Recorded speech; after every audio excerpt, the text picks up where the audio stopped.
వానరులు ముందు వరుసలో రణరంగాన్ని అల్లకల్లోలంగా మార్చుతుండగా రాముడు తన ధనుస్సుతో శత్రు శిబిరాలను ఛేదిస్తూ దూసుకుపోయాడు. లక్ష్మణుడు అతి వేగంగా శత్రువుల మధ్య ప్రవేశించి అద్భుతమైన ధైర్యాన్ని ప్రదర్శించాడు.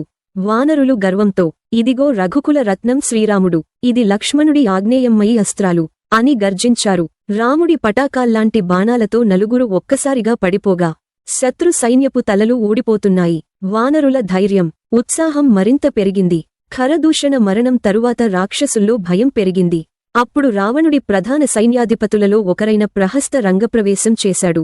అతనికి జాంబవంతుడు, అంగదుడు సమానంగా ఎదురుపడ్డారు. హనుమంతుడు తన గదతో శత్రురథాలను చీల్చిపారేస్తూ, ఓ రాక్షసా, ఇది న్యాయధర్మాల కోసం చేస్తున్న పోరాటం అని గర్జించాడు. రాముడు యుద్ధాన్ని కేవలం బలంతో కాకుండా వ్యూహంతో నడిపించాడు.